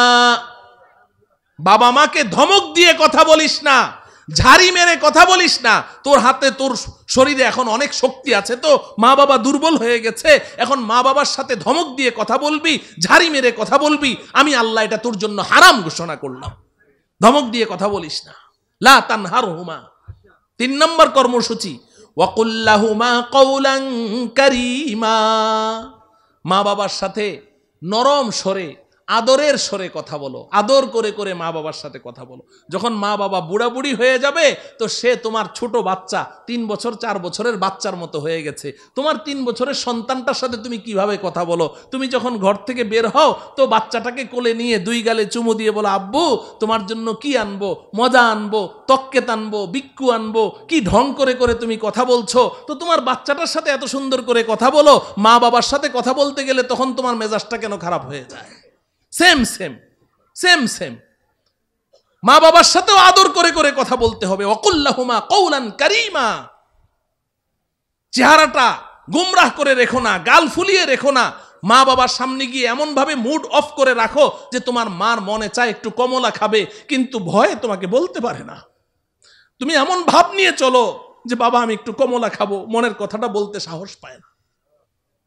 তুমি এমন ভাব নিয়ে চলো না, ধরা খেয়ে যাবে, সমস্যায় পড়ে যাবে। ফ্রি হয়ে যাও মা বাবার সাথে, এমন ফ্রি হয়ে যাবে যে তাদের মনের মধ্যে যেই কথা আসবে সেটাই যেন অকপটে তোমাকে খুলে বলতে পারে, ভয় যেন না পায়। ওয়াকুল্লাহুমা কওলান কারীমা। 4 নম্বর কর্মসূচি আল্লাহ দিচ্ছেন ওয়াখফিদ লাহুমা জানাহাজ যুল্লি মিনার রাহমা। এই যুবক, মা বাবার সামনে তোমার বিনয়ের 2টো ডানা বিছিয়ে দাও। মা বাবার পায়ের নিচে তোমার বিনয়ের 2টো ডানা বিছিয়ে দাও, একদম নরম হয়ে যাও, নরম হয়ে যাও। 4টা কর্মসূচি আল্লাহ দিয়েছেন, এইভাবে মা বাবাকে লালন পালন করো। এক সময় মা বাবা চলে যাবেন, তুমি ঋণ পরিশোধ করতে পারোনি, কোনোদিনও পারবে না। তোমার গায়ের চামড়া খুলে দাও, তাও ঋণ পরিশোধ হয়নি।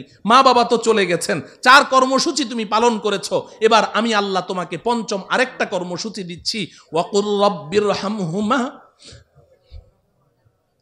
ওয়াকুর রব্বিরহামহুমা কামা রব্বায়ানি সগীরা।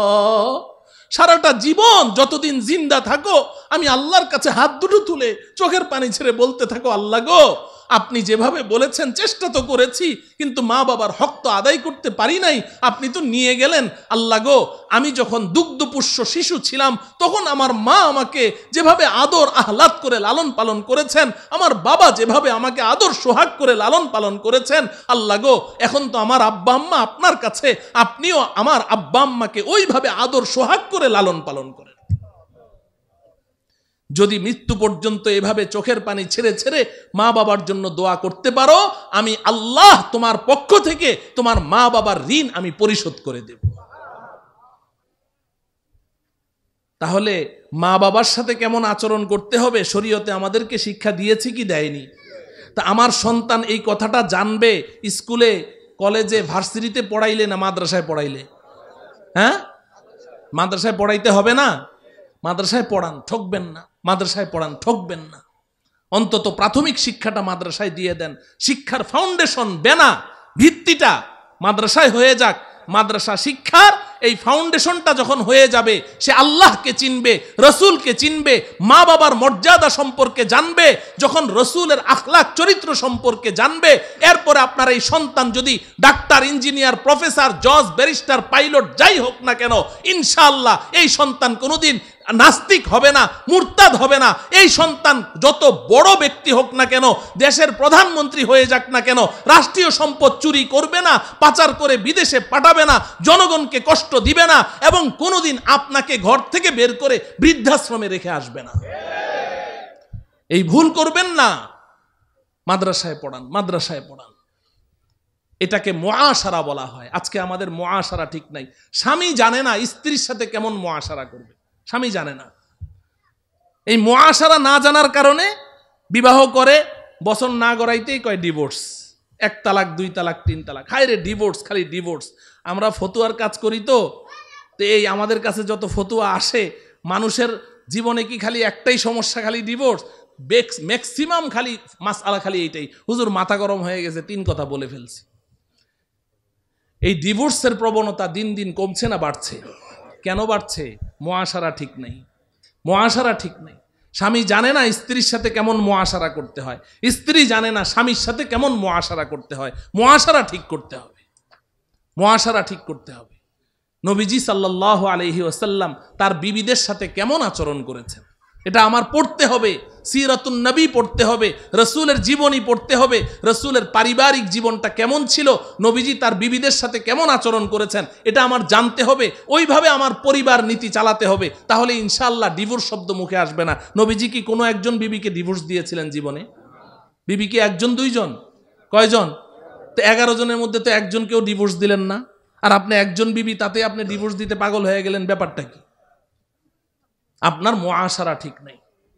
এজন্য মুআশারা ঠিক করতে হবে। স্ত্রী জানে না তার স্বামীর সাথে কেমন মুআশারা করতে হয়।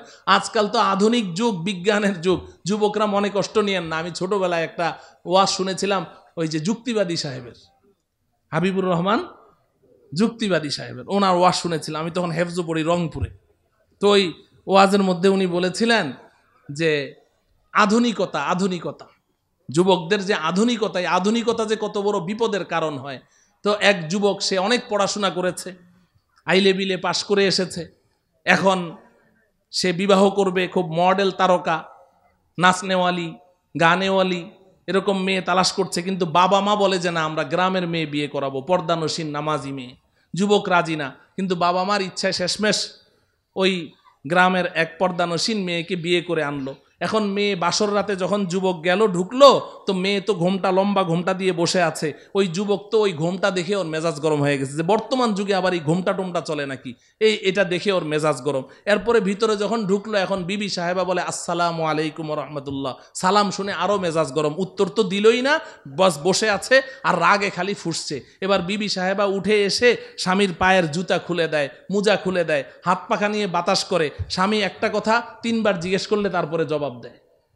এখন কয় কি ব্যাপার, কোন ক্ষেত বিয়ে করে আনলাম, এটা নিয়ে কেমনে সমাজে চলবো, আমার ফ্রেন্ড সার্কেল বাসায় আসবে, ওদের সাথে রং ঢং করে হাসি তামাশা করে কথাবার্তা বলবে, এটা তো চলবে না, ওর মন টন খারাপ। তো তখন ওই বিবির নাম ছিল শিল্পী আর স্বামীর নাম হলো পল্টু। তো এখন পল্টু শিল্পীকে বলে, এই যে শোনো, এই সমস্ত সুফিগিরি দরবেশগিরি চলবে না, আমি খুব হাই সোসাইটিতে বসবাস করি, আমার ওই সোসাইটির সাথে তাল মিলিয়ে চলতে হবে। বিবি সাহেবা বলেন কিভাবে চলতে হবে? আমার আব্বা আম্মা বলেছেন স্বামী যেভাবে বলে সেভাবে চলতে, আপনি শিখিয়ে দেন কিভাবে চলতে হবে। কয় এই যে আপনি করছো আর এক কথা 10 বার জিজ্ঞাসা করলে একবার জবাব দাও, এগুলো হবে না, আমরা একজন আরেকজনকে তুমি করে বলবো। বলেন স্বামী স্ত্রীরা এখন একজন আরেকজনকে কি করে বলে? আপনি বলে? আপনি বলে না, আবার বলে যে নাম ধরে ডাকতে হবে। কি করতে হবে? নাম ধরে ডাকতে হবে। এটা হলো আধুনিকতা। বুঝে আসছে? আমি ছোটবেলায় তো বাপ মার নামই জানতাম না, মায়ের নাম জানতাম না, বাবার নাম জানতাম। আমাকে নিয়ে অনেকে হাসাহাসি করতো, কয় যে এই তোর মায়ের নাম কি? তা আমি বলতাম শুনছো। তোর বাপের নাম কি? আমি বলতাম শুনছেন। বাপের নাম কি? শুনছেন। মায়ের নাম কি? কারণ সারাদিন দেখতাম আমার বাপে মায়ের শুনছো করে ডাকে, তা আমি মনে করতাম আমার মায়ের নাম কি? শুনছো। আর আমার মা বাপের কি ডাকে? শুনছেন। নামই জানতাম না। আহা, ওই জমানাটা কত সুন্দর ছিল। আর এখন তো ওই পল্টু কয় যে তা কিভাবে চলতে হবে, যে তুমি আমাকে ডাকবে পল্টু, আমি তোমাকে ডাকবো কি? শিল্পী। তো পল্টু আর শিল্পী তো বলছে ঠিক আছে, আপনি যেভাবে শিখিয়ে দেন। এখন পল্টু আর শিল্পী সংসার করতে করতে আল্লাহ পাকের ইচ্ছায় ফুটফুটে একটা ছেলে সন্তান জন্ম দিল। এখন সন্তানটা যখন কথা বলা শিখেছে, এখন বড় হয়েছে, 3-4 বছর বয়স, এখন সন্তানটা বাপের ডাকে পল্টু, মায়ের ডাকে কি? শিল্পী। ডাকবে না? এ পল্টু, আমার জন্য মজা আনবা। এ শিল্পী, আমি পেশাব করুম, আমার পেশাব করায় নিয়ে আসো। শিল্পী আর পল্টু। তো একদিন পল্টু ঘরে এসে দেখে শিল্পী খুব কান্নাকাটি করছে। পল্টু জিজ্ঞাসা করে, শিল্পী কাঁদোকে? কাঁদবো না, কি করব, এত সুন্দর একটা সন্তান আল্লাহ দিয়েছে, একটাবার মা বলে ডাকে না, আমারে খালি শিল্পী শিল্পী কয়। এখন পল্টুও কান্দে, পল্টুর চোখেও কি? পানি। কিরে বাবা, কি হয়েছে? চুপচাপ থাকেন। এখন পল্টু কয়, পল্টুও কাঁদে, পল্টু কাঁদোকে? কয় ও তো আমারে কি কয় না, আব্বা কয়ে ডাকে না। কয় তাইলে এক কাজ করো, ভুলটা তো আমারই হয়েছে, যে আমরা সিদ্ধান্ত নিয়েছিলাম পল্টু আর শিল্পী ডাকবো, এই কারণেই তো সন্তান বাপ মা ডাকে না। আজকে থেকে আমি তোমার আব্বা কমু, আম্মা কমু, তুমি আমার আব্বা কইবা। তাহলে সন্তানে কি করবে? আব্বা আম্মা ডাক শিখবে। কথা বুঝে আসলো? আধুনিকতা ছেড়ে দেন, আধুনিকতা ছেড়ে দেন। ওই পূর্বের যুগে আবার ফিরে আসেন। আমাদের পূর্বপুরুষরা দেখেন দাদা দাদির মধ্যে কি মোহাব্বত ভালোবাসা, বুড়া বুড়ির মধ্যে কি মোহাব্বত ভালোবাসা। বুড়া বসে থাকে, বুড়ি বসে বসে পান ছেঁচে আর বুড়া খায়, কি ভালোবাসা। আজকে তোমার 1 বছর হইল না বিয়া হইল, তোমার মধ্যে তো ওই ভালোবাসা সৃষ্টি হয় না, তোমার মধ্যে তো ওই ভালোবাসা সৃষ্টি হয় না। তাইলে মুআশারা ঠিক করবো তো ইনশাআল্লাহ? মুআশারা ঠিক করবো তো? কথা বুঝে আসে? আল্লাহ পাক বুঝার তৌফিক দান করেন। 5 নাম্বার কি? কথা বলে না। 5 নাম্বার কি? আখলাক মানে কি? চরিত্র। বলেন আখলাক মানে কি? চরিত্র। আমাদের নবীজি পৃথিবীর সর্বশ্রেষ্ঠ চরিত্রের মালিক ছিলেন, ঠিক কিনা? ইন্নাকা লা আলা খুলুকিন আযীম। হে বন্ধু, আপনি হলেন মহান চরিত্রের মালিক। এই সার্টিফিকেট আমাদের নবীজিকে আল্লাহ দিয়েছেন কি দেননি? আর আমাদের নবীজি এসে কি ঘোষণা দিলেন? বুইসতুলি উতাম্মিমা মাকারিমাল আখলাক। আমি তোমাদের কাছে এসেছি তোমাদেরকে শ্রেষ্ঠ চরিত্র শিক্ষা দেওয়ার জন্য। আমাদের নবীজি তো শ্রেষ্ঠ চরিত্র শিক্ষা দিয়েছেন, সাহাবায়ে কেরামকে ওইভাবে গড়েছেন, সাহাবায়ে কেরাম তাবিঈনদেরকে গড়েছেন। কিন্তু অধপতন হতে হতে এখন মুসলমানদের চরিত্র একেবারে শূন্যের কোঠায়। বলেন ঠিক কিনা? এরপরে আবার এত বড় বড় মোবাইল যখন আবিষ্কার হলো, এই মোবাইল যখন যুবক যুবতীদের হাতে হাতে চলে আসলো, এখন যুবক যুবতীদের আখলাক চরিত্র বলতে কোনো কিচ্ছু তো নাই। এটা একেবারে লজ্জাজনক অবস্থানে চলে এসেছে। এই আখলাক আমাদের ঠিক করতে হবে কিনা? যদি আগের 4টা আঙ্গুল ঠিক হয়, আখলাক কিন্তু এমনি এমনি ঠিক হয়ে যাবে, ঠিক কিনা? তাইলে আল্লাহর রশি ধরতে আঙ্গুল কয়টা লাগবে? হ্যাঁ, মাওলানা চলে এসেছে, এখন আমার একটা সেকেন্ড আপনাদের কাছে একদিনের মতো লাগবে, অতএব আমি আর লম্বা করব না। এখন বলেন আঙ্গুল কয়টা লাগবে? 1 নাম্বার, সবাই জোরে বলতে হবে, জোরে বলেন। 2 নাম্বার, 3 নাম্বার মুআমালা, বলেন। 4 নাম্বার মুআশারা, 5 নাম্বার আখলাক। এই 5টা আঙ্গুল যদি ঠিক হয়, এবার আল্লাহ কি বলে শুনেন, কুলনাহবিতু মিনহা জামিআ, আদম হাওয়া জান্নাত থেকে নেমে যাও, মনে আছে?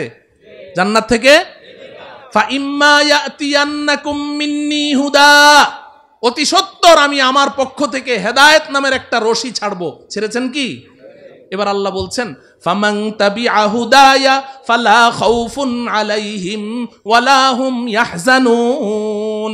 ফামান তাবিআ হুদায়া আই ফামান ইতাসামা বিহাবলি, আমার এই হেদায়েত নামের রশিকে যারা শক্ত করে ধারণ করবে, ফালা খাউফুন আলাইহিম ওয়ালা হুম ইয়াহজানুন, তার কোনো ভয় নাই, ডর নাই, টেনশন নাই যে ধরে তো আছি, আল্লাহ কি টান মারবেন? আল্লাহ বলেন অবশ্যই অবশ্যই বান্দা, আমি এই রশি ছেড়েছি, আমি বড় মজবুত করে রশি বানিয়েছি, একদিন আমি টান মারবই মারবো বান্দা। তুমি এই 5টা আঙ্গুলকে মজবুত করে আমার রশি চেপে ধরে থাকো, যেদিন টান মারবো যদি ঝুলে থাকতে পারো, সোজা তোমার আসল বাড়ি জান্নাতে পৌঁছিয়ে দেব।